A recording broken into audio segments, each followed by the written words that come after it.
மருத்துவர் சுப்பையா கொலை வழக்கு குற்றவாளிகளின் தூக்கு தண்டனை ரத்து செய்யப்பட்ட நிலையில் தற்பொழுது உச்சநீதிமன்றம் அதிருப்தி தெரிவித்திருக்கிறது. இதுகுறித்தான கூடுதல் விவரங்களுடன் இணைகிறார் எமது செய்தியாளர் கிருஷ்ணமூர்த்தி. வணக்கம் கிருஷ்ணமூர்த்தி. மருத்துவர் கொலை வழக்கு தொடர்பாக உச்சநீதிமன்றம் அதிருப்தியை தெரிவித்திருக்கிறார்கள். இதுகுறித்தான முழு விவரங்கள். வணக்கம். மருத்துவர் சுப்பையா கொலை வழக்கு குற்றவாளிகளின் தூக்கு தண்டனையை ரத்து செய்து குற்றவாளிகள் 9 பேரை விடுவித்த சென்னை உயர்நீதிமன்றத்தின் தீர்ப்புக்கு எதிராக தமிழ்நாடு அரசின் தரப்பில் உச்சநீதிமன்றத்தில் மேல்முறையீடு செய்யப்பட்டிருக்கிறது.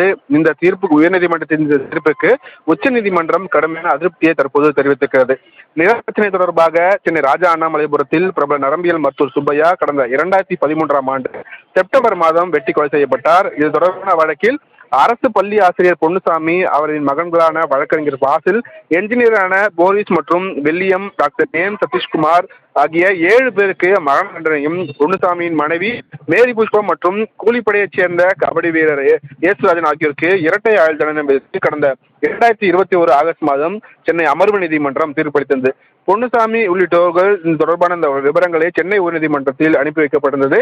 இதேபோல 7 பேரும் மரண தண்டனை எதிர்த்து ஆயுள் தண்டனை எதிர்த்து மேல்முறையீடானது செய்யப்பட்டிருந்தது.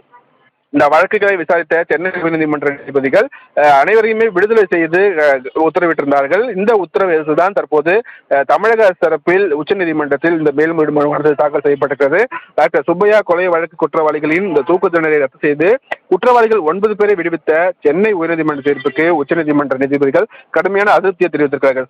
மேலும் தமிழக அரசு தொடர்ந்த இந்த மேல்முறையீட்டு மனுவுக்கு குற்றவாளிகளுக்கு நோட்டீஸும் பிறப்பிக்கப்பட்டு 4 வாரத்தில் அந்த நோட்டீஸ்க்கு பதிலளிக்கவும் உச்சநீதிமன்றம் தற்போது உத்தரவை பிறப்பித்திருக்கிறது. சபாவதி. தகவல்களுக்கு நன்றி கிருஷ்ணமூர்த்தி.